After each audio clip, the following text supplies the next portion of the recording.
প্রিয় দর্শক মণ্ডলী, universal medical college and hospital limited আজকের সংবাদপত্রে আপনাদের সবাইকে স্বাগত জানাচ্ছি। দর্শক মণ্ডলী, আমাদের সঙ্গে রয়েছেন সিনিয়র সাংবাদিক হাসান মামুন। স্বাগত মামুন আপনাকে। ধন্যবাদ মতি ভাই। আজকে দৈনিক ইত্তেফাকের শিরোনাম হচ্ছে গণভোট, গুম প্রতিরোধ সহ 16 অধ্যাদেশ এখন পাশ হচ্ছে না, হাসপাতালের 30 একর জমি হাতছাড়া। মানবজমিন অন্তর্বর্তী জমানা, 2 জাহাজই খেয়ে নিল $10 মিলিয়ন। অনেক প্রশ্নের উত্তর নেই ট্রাম্পের ভাষণে। মধ্যপ্রাচ্য সংকট, আমার দেশ বিচারপতি নিয়োগের ক্ষমতা ফের যাচ্ছে সরকারের হাতে, প্রেসিডেন্ট ট্রাম্পের বক্তৃতায় পুরনো বাগাড়ম্বর। কালবেলা টিকায় খেয়ালিপনা ইউনূস সরকারের, সংবিধান সংশোধন ও সংস্কার নিয়ে উত্তেজনা ঘরে বাইরে। সময়ের আলো, জ্বালানি সংকটের প্রভাব সর্বত্র, ট্রাম্পের ভাষণের পর সংঘাত চরমে, বেড়েছে তেলের দাম। যা দিন ইরানকে প্রস্তর যুগে ফেরাবেন ট্রাম্প, গণভোট সহ 16 অধ্যাদেশ বাতিল হচ্ছে। খবরের কাগজ, গণভোট সহ 10-20 অধ্যাদেশ বাতিলের সুপারিশ বজ্রপাতের মতো এসেছে, প্রস্তুতি ছিল না স্বাস্থ্যমন্ত্রী। সংগ্রাম, গণভোট, গুম প্রতিরোধ সহ গুরুত্বপূর্ণ 16 অধ্যাদেশ বাতিল হচ্ছে। 12 কেজি গ্যাসের সিলিন্ডারের দাম 1 লাফে বেড়েছে 387 টাকা। করতোয়া বিদ্যুতের কোনো ঘাটতি নেই, স্বয়ংক্রিয়ভাবে বাতিল হচ্ছে গণভোট সহ 16 অধ্যাদেশ। আলোকিত বাংলাদেশ, ধ্বংসাত্মক হামলার পাল্টাপাল্টি হুঁশিয়ারি ইরান যুক্তরাষ্ট্রের, গণভোট সহ অন্তর্বর্তী সরকারের 11 অধ্যাদেশ বাতিলের সুপারিশগুলোকে অধ্যাদেশ নিয়ে আলোচনায় আসছি। তো শুরুতেই বাংলাদেশ, এটা কি আপনার মনে হয় যে বাংলাদেশে এই মুহূর্তে জ্বালানি সংকটটা কৃত্রিম? মতি ভাই, আমি বলতে চাই যে আমাদের জ্বালানির যে মজুদ সাধারণত থাকে, আমাদের কিন্তু আপৎকালীন বা কৌশলগত মজুদের কোনো ব্যবস্থা নেই, যেটা কোনো কোনো দেশে আছে, যেমন জাপানের আছে, চায়নার আছে। চায়নার কত মজুদ আছে এটা চায়না বলেও না, যেমন তাদের বিদেশি মুদ্রার রিজার্ভ কত, গোপন রিজার্ভ আছে, এরকম কথাও বলা হয়। তো যাই হোক, আমাদের রিজার্ভটা সবসময় হচ্ছে চলতি রিজার্ভ, মানে আমরা জ্বালানি তেল আনি, ব্যবহার করি, আবার আসে, এইভাবে চলতে থাকে। এবং এগুলো কখনো নিউজ হয় না সেইভাবে, মাঝে মাঝে হয় সংকট দেখা দিলে বা সংকট আসন্ন হলে। তো এখন আসলে এগুলো নিয়ে নিউজ হচ্ছে কারণ হচ্ছে ইরান যুদ্ধ ঘিরে সাপ্লাই চ্যানেল ক্ষতিগ্রস্ত হয়েছে। বিশেষ করে হরমুজ প্রণালী অলমোস্ট বন্ধ হয়ে যাওয়ায় ওখান দিয়ে ক্রুড যেহেতু আনা যাচ্ছে না, শুধু বাংলাদেশে না, এশিয়ার অন্যান্য দেশেও, সেই কারণে নিউজগুলো হচ্ছে। এবং এই নিউজের কারণে আমি বলবো যে একটু বেশি আতঙ্ক ছড়াচ্ছে। মানে পত্রিকাগুলো এবং মিডিয়া আউটলেটগুলো কিন্তু কতদিনের জ্বালানি আছে, ডিজেল কতদিনের, কিন্তু ওই যে অবৈধভাবে মজুত করা, জি, হ্যাঁ, এটা তো উদ্বেগজনক পর্যায়ে। আজকে খবর আছে, সরকার বলছে যে বিভিন্ন জায়গায় অভিযান পরিচালনা করে এ পর্যন্ত যে পরিমাণ, মানে বিভিন্ন জ্বালানি পণ্য ডিজেল সহ আটক হয়েছে, তার পরিমাণ কিন্তু প্রায় 4.25 লাখ টন। তো এটা তো অবিশ্বাস্য ব্যাপার। জি। এবং নদীর মধ্যেও মানে ট্যাঙ্কে মানে করা হচ্ছে, অবৈধ মজুত করা হচ্ছে, পেট্রোল পাম্পে অবৈধ মজুত হচ্ছে, গোয়াল ঘরে এবং পানির ট্যাঙ্কিতে ডিজেল, পেট্রোল, অকটেন জমা করে রাখা হচ্ছে, যে ভবিষ্যতে দাম বাড়বে কিংবা কৃত্রিম সংকট তৈরি হলে তো মানে কালোবাজারে তো দাম বাড়েই। এবং ইতোমধ্যে কিন্তু কালোবাজারে তেল কেনা বেচা হচ্ছে। অনেকে পেট্রোল পাম্পে, ফিলিং স্টেশনে দীর্ঘ সময় যেহেতু অপেক্ষা করতে হয়, সেই জন্য দ্বিগুণ দাম দিয়ে ওই সব জায়গা থেকে অনেকে কিন্তু, বিশেষ করে যারা বাইকার মানে জীবিকা নির্বাহ করে, অনেকে সারা দেশে কিন্তু, রাজধানীতে তো অনেকে, এবং রেন্টে কার যারা পরিচালনা করে, তারা কিন্তু এই তেলগুলো অধিক দামে কিনছে, কারণ তারা হিসাব করে দেখছে যে ওই সময়ের মানে চেয়ে বেশি দাম দিয়ে কেনাটা ভালো। তো এবং এটা ঘিরে এমন অরাজকতা তৈরি হয়েছে, কোথাও কোথাও সড়ক অবরোধ হচ্ছে, মহাসড়ক অবরোধ হচ্ছে।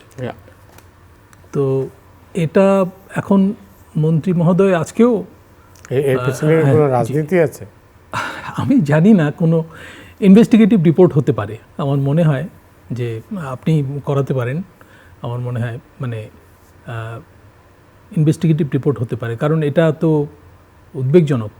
একটা সরকার দায়িত্ব গ্রহণের পরপরই কিন্তু মানে অনাকাঙ্ক্ষিত সংকটে পড়ে গেছে, যে সংকটের জন্য সে দায়ী না।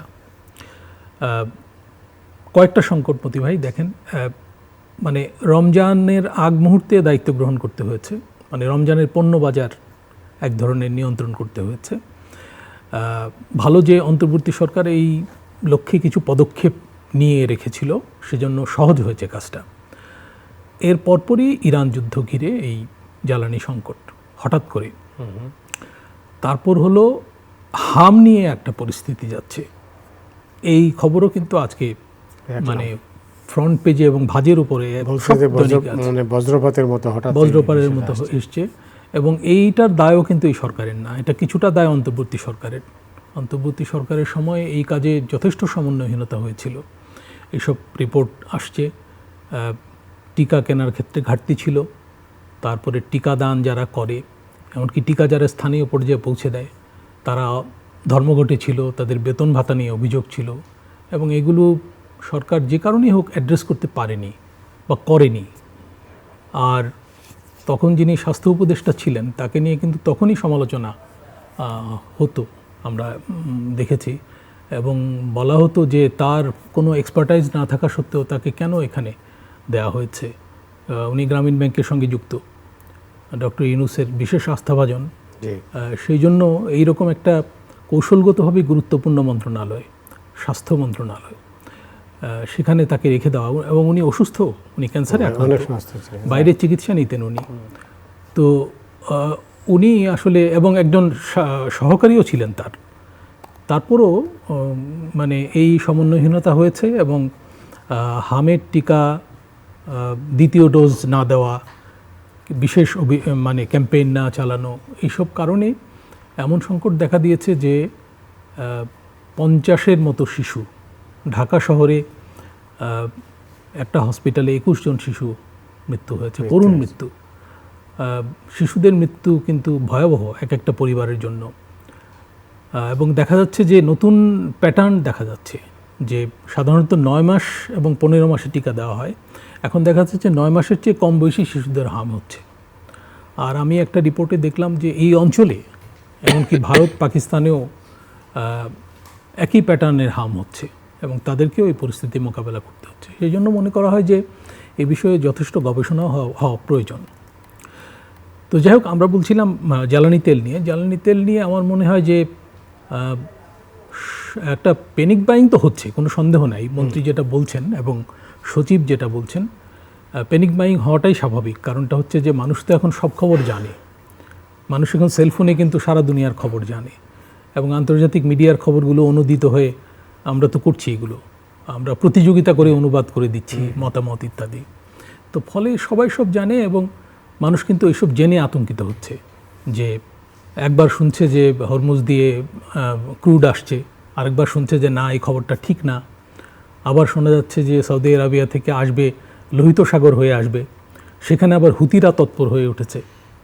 হুতিরা তো আগেও লোহিত সাগরে তৎপর ছিল, আমেরিকা তাদেরকে দমন করে সেখানে এক ধরনের শৃঙ্খলা প্রতিষ্ঠা করেছিল, এখন আবার তারা তৎপর হয়েছে।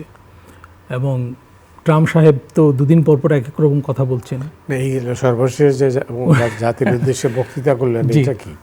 সেখানে নতুন কিছু নাই ভাই, উনি পুরনো কথাগুলোই বলেছেন, এবং উনি মানে উনি কিছু আজগুবি কথাও বলছেন, যেমন ইরানকে শেষ করে দেওয়া হয়েছে, আবার বলছেন ইরানকে প্রস্তর যুগে নিয়ে যাওয়া হবে, ভবিষ্যতে এই আগামী 2-3 সপ্তাহে ইরানকে শেষ করে দেওয়া হবে। কিন্তু তার এই কথাগুলোতে তার মিত্ররাও আস্থা রাখছে না, ইসরায়েল বাদে কেউ কিন্তু তার সঙ্গে নাই, এটা আপনি নিশ্চয়ই লক্ষ্য করছেন। এবং ফ্রান্সের যিনি প্রেসিডেন্ট, তাকে উদ্দেশ্য করে এবং তার পরিবারকে উদ্দেশ্য করে উনি মানে কিছু মন্তব্য করেছেন, যেগুলো আশ্চর্যজনক। মানে আমেরিকার মতো একটা দেশের প্রেসিডেন্ট, তার কথাবার্তায় কোনো ভারসাম্য নাই, এবং তাকে আন্তর্জাতিকভাবেই মানে আতপাগল এবং তার মানসিক স্বাস্থ্য নিয়ে প্রশ্ন তোলা হচ্ছে। এখন মুশকিল হলো যে তার বক্তব্যের কারণে কিন্তু আন্তর্জাতিক তেলের বাজার প্রভাবিত হয়। হচ্ছে তো। এবং আজকে $5 বেড়ে গেছে, $5-7 বেড়ে গেছে ব্যারেল প্রতি দাম। তো এটা আমাদের সবার জন্য দুর্ভাগ্যজনক, কারণ এর প্রভাব তো আমাদের একেবারে কৃষিক্ষেত্রে এসে পড়ছে। ছবি আজকে দেখলাম একটা কাগজে নাকি একটা পোর্টালে, যে এক কৃষক বসে আছে, তার মানে সেচ যন্ত্র চলছে না, কারণ ডিজেল উনি সংগ্রহ করতে পারেননি। এবং কৃষকের ডিজেল সংগ্রহ নিয়ে কিন্তু অনেক জটিলতার খবর আছে। যারা মৎস্যজীবী তারা নদীতে সাগরে যেতে পারছে না ডিজেল সংগ্রহ করতে না পারায়। তো এটা একটা উদ্বেগজনক ব্যাপার। আজকে কিন্তু খবর আছে যে যেটা ওই রান্নার কাজে ব্যবহার করা হয় যে গ্যাস, সেই গ্যাসের দাম উল্লেখযোগ্যভাবে বেড়েছে, প্রায় 400 টাকা 12 কেজি যেটার ওজন, একবারে 400 টাকা দাম বৃদ্ধি। এবং এই দামেও ওই গ্যাস পাওয়া যাবে কিনা সেই সন্দেহ আছে। কিছুদিন আগে আমরা তো দেখেছি যে এই এলপি গ্যাস নিয়ে বিরাট সংকট দেখা দিয়েছিল, মানে নির্ধারিত দামে এলপি গ্যাস পাওয়া যাচ্ছিল না, দ্বিগুণ দামেও অনেকে কালেক্ট করতে হয়েছে। তো এই পরিস্থিতিতে এখন আমাদের যুদ্ধ যদি দীর্ঘস্থায়ী হয়, আমাদের অর্থনীতি ব্যবস্থাপনা খুবই জটিল হবে। এমনিতেই আমাদের তো অন্তর্বর্তী শাসনামলে আমাদের অর্থনীতি শ্লথ হয়েছিল, গতি হারিয়েছিল, এবং স্বভাবতই সেটা, কারণ সেই সরকারের তো কোনো পলিসি ডিরেকশনস ছিল না। এই সরকার কতদিন থাকবে সেটা নিয়েও কোনো নিশ্চয়তা ছিল না। উদ্যোক্তারা অপেক্ষা করছিল একটা মানে নির্বাচিত সরকারের জন্য। তো নির্বাচিত সরকার আসার পরে যখন সবাই উৎসাহী ছিল যে নতুন করে বিনিয়োগে যাবে, কর্মসংস্থান বাড়বে, তখনই এই যুদ্ধ, এবং চাপিয়ে দেওয়া একটা যুদ্ধ। তো এই যুদ্ধের ফলে জ্বালানি খাত অস্থিতিশীল হয়, এর প্রভাব কিন্তু বিদ্যুৎ খাতে পড়বে। এবং আমাদের কিন্তু উষ্ণতম মাস এপ্রিল হচ্ছে উষ্ণতম মাস আমাদের দেশে, এপ্রিল মে, মানে জোরালোভাবে বৃষ্টি বাদল শুরু হওয়ার আগে এখানে মানে তাপমাত্রা 40 ডিগ্রির মতো হয়ে যায়। তো এই সময় তো বিদ্যুতের চাহিদা বাড়বে ঘরে। তো এই পরিস্থিতি আমরা কিভাবে সামাল দেব? আমাদের বিদ্যুতে তো আমাদের গ্যাস লাগবে। এখন গ্যাসেও আমরা কিন্তু পরনির্ভর। আমাদের মানে 30% বেশি গ্যাস আমাদের আনতে হয় এলএনজি, এবং এলএনজির দাম অধিক হারে বেড়েছে। এলএনজিও কিন্তু আমরা ওই হরমুজ প্রণালী দিয়ে আনি। যেসব দেশের সঙ্গে আমাদের চুক্তি, কাতার এবং কুয়েত, সেখান থেকে আমরা এলএনজি আনতে পারছি না। ইনফ্যাক্ট তারা তো এলএনজি উৎপাদন বন্ধ করে দিয়েছে। এখন এলএনজি আনতে হবে অন্যান্য দেশ থেকে, যেমন আমেরিকা থেকে, দূরবর্তী দেশ থেকে। আমেরিকা চাচ্ছেও যে ওখান থেকে আমরা এলএনজি আনি। আপনি জানেন মতি ভাই, ওই যে চুক্তিটা হলো অন্তর্বর্তী শাসনামলে, হ্যাঁ, তো সেটা আমাদের নানা জটিলতা কিন্তু ফেলে গেছে। কারণ আমরা তো রাশিয়া থেকে তেল আনতে পারছি না। রাশিয়া থেকে তেল আনার জন্য আমেরিকার পারমিশন লাগবে। এমনকি রাশিয়ান বেল্ট থেকে যদি আমরা ফার্টিলাইজার আনতে চাই, আমরা কিন্তু ফার্টিলাইজার সংকটেও পড়ব বলে অনেকে মনে করছে। সরকার বলেছে যে বড় মৌসুম পর্যন্ত সমস্যা নেই, কিন্তু আমন মৌসুমের জন্য ফার্টিলাইজার কালেক্ট করতে হবে, এমনকি ইউরিয়া কালেক্ট করতে হবে। আমাদের ইউরিয়া ফার্টিলাইজার কারখানা কিন্তু অধিকাংশ বন্ধ। আমরা গ্যাসের অভাবে এগুলো চালাতে পারছি না। তো এই অবস্থায় অধিক দামে এগুলো সংগ্রহ করতে হবে। আবার এগুলোর অবৈধ মজুদ হচ্ছে, কালোবাজারে বেচাকেনা হচ্ছে, অতিরিক্ত দামে কিনতে হচ্ছে, মানে সবাইকে অতিরিক্ত দাম দিতে হচ্ছে। তো এর প্রেশারটা অর্থনীতির উপর পড়বে আর কি। এখন এটা মূল্যস্ফীতি বাড়াতে পারে। মূল্যস্ফীতি পরিস্থিতি একটু ভালো হয়েছিল আমাদের এখানে, সেটার আরও অবনতি ঘটবে যদি যুদ্ধটা প্রলম্বিত হয়। ধন্যবাদ আপনাকে। গণভোট সহ 20 অধ্যাদেশ বাতিলের সুপারিশ হয়েছে বিশেষ কমিটির রিপোর্ট সংসদে উত্থাপন। এর মধ্যে উল্লেখযোগ্য বেশ কিছু অধ্যাদেশ আছে যেগুলো বাংলাদেশে বিচার বিভাগ সংক্রান্ত। তো এটা নিয়ে প্রশ্ন থাকবে এবং উদ্বেগও থাকবে যে সরকার কি বিচার বিভাগ নিয়ে নতুন করে ভাবছে কিনা।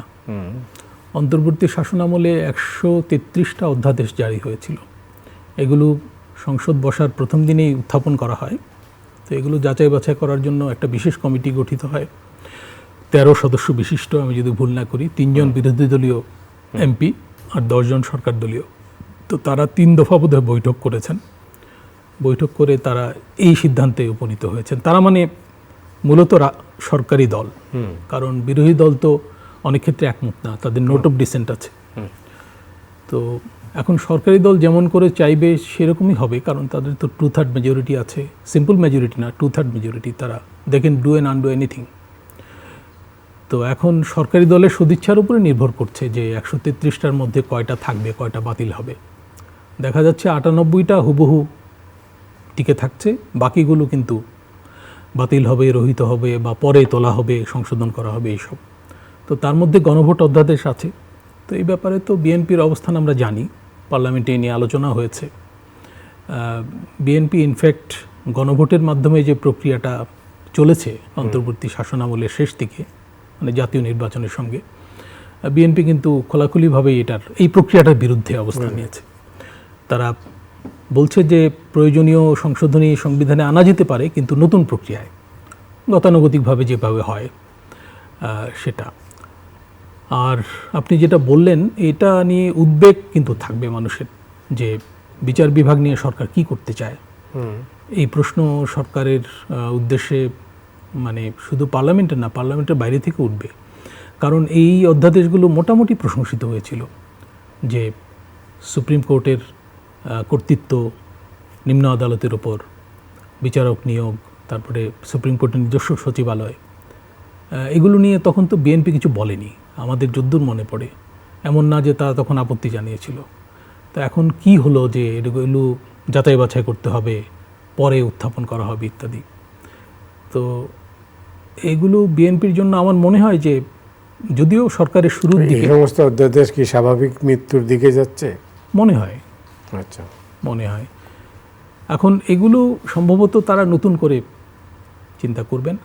আসলে বিএনপির তো অনেক ব্যাপারেই আপত্তি ছিল, ভিন্নমত, নোট অফ ডিসেন্ট ছিল। এমনকি মানে তত্ত্বাবধায়ক সরকার গঠন নিয়েও তার নোট অফ ডিসেন্ট ছিল।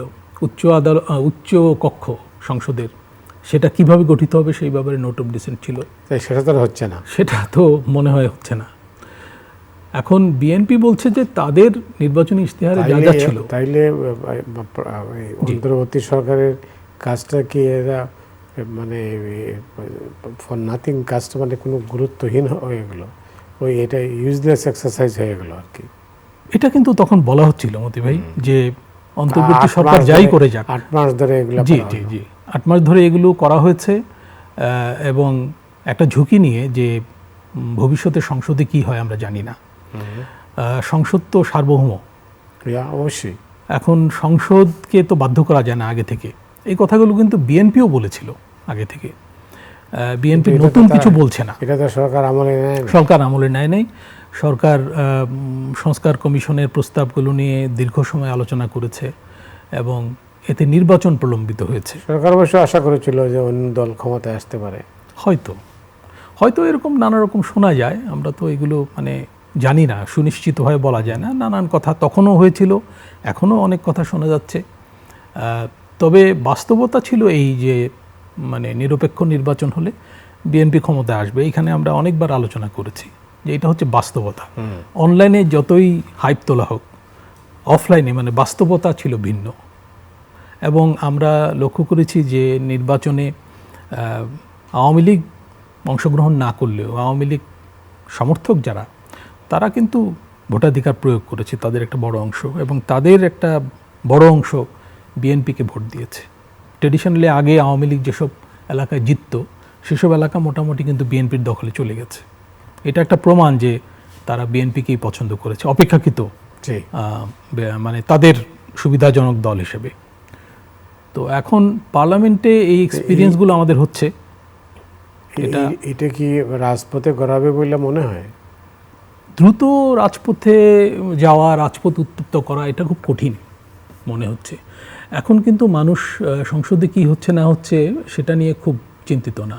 মানুষ এখন পেট্রোল পাম্পে তেল পাচ্ছে কিনা, এবং ভবিষ্যতে কি হবে, অর্থনীতি কি দাঁড়াবে। মানে বহু লোক বেকার। কিছুদিন আগে বিশ্বব্যাংকের একজন ভাইস প্রেসিডেন্ট বলেছেন যে গত 10 বছরে যারা শ্রম বাজারে এসছে, যেসব তরুণ, তাদের অর্ধেকই চাকরি পায়নি।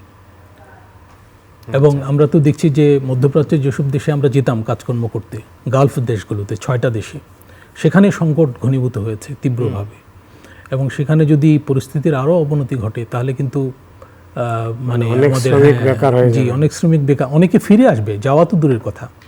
এবং মতি ভাই আজকে একটা খবর আছে, এই খবরটা ফ্ল্যাটলি দেখলে মনে হয় যে ভালো খবর, কিন্তু ক্রিটিক্যালি দেখলে মানে বলতে হবে যে এটা কিন্তু খারাপ খবর। কিরকম? সেটা হচ্ছে যে গত মাসে রেমিটেন্স এসছে ইতিহাসের সর্বোচ্চ। তাছাড়া এটা তো ভালো সংবাদ। জি জি, এমনি ফ্ল্যাট মানে সহজভাবে দেখলে ভালো সংবাদ। এটা বোধহয় $4.25 বিলিয়ন, তো সম্ভবত। তো যদি তাই হয় তাহলে খুশি হতে পারি আমরা যে আমাদের যখন ডলার বেশি প্রয়োজন, আমরা তো এখন বেশি ডলার ব্যয় করে আমদানি করছি, ফার্টিলাইজার, এলএনজি, তারপরে হচ্ছে ডিজেল ইত্যাদি। তো আমাদের খাদ্যশস্য 2 দিন পরে হয়তো বেশি খরচ করে আমদানি করতে হবে, তো রিজার্ভের উপর চাপ পড়বে ইত্যাদি বলা হচ্ছে, ইকোনমিস্টরা বলছেন।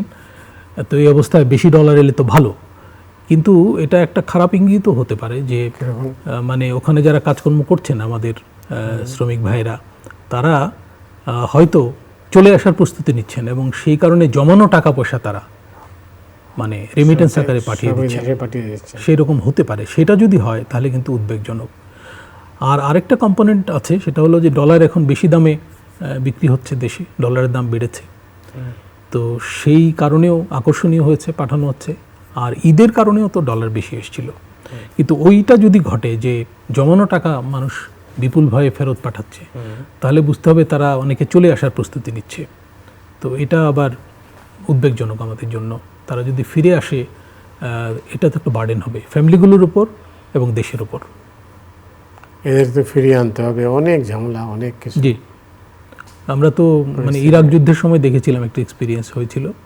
এখন তো 6টা দেশ, গালফ দেশ, মানে কুয়েত, কাতার, তারপরে হচ্ছে বাহরাইন, সৌদি আরবে সবচেয়ে বড় শ্রম বাজার আমাদের কয়েকটা শ্রম বাজার বন্ধ হয়ে আছে, মালয়েশিয়া সহ। তো এর মধ্যে সৌদি আরবে যাওয়াটাও যদি কমে যায় সেটা তো খুবই উদ্বেগজনক। আমরা তো কিছুদিন আগে দেখলাম যে ভূমধ্য সাগরে আমাদের বেশ কিছু তরুণ পানির অভাবে ডিজেল খেয়ে বাঁচার জন্য কি করুণ মৃত্যু। তো এইসব বাড়বে, দেশেও যদি কর্মসংস্থান তৈরি না হয়, বিনিয়োগ না বাড়ে, তো এটা উদ্বেগজনক। এখন এই জ্বালানি তেলের দামের ইম্প্যাক্ট তো শিল্পে পড়বে, শুধু কৃষিতে না। হ্যাঁ, শুরু হয়েছে অলরেডি। জি, এবং কৃষিতে পড়লে খাদ্য নিরাপত্তা বিপন্ন হতে পারে। আমাদের যদি চালও ইম্পোর্ট করতে হয় তাহলে তো খুবই মানে বাজে অবস্থা হবে। আর আমাদের গার্মেন্টস এক্সপোর্টও কমতে পারে। না, অন্যান্য দেশেও একই অবস্থা। জি জি জি।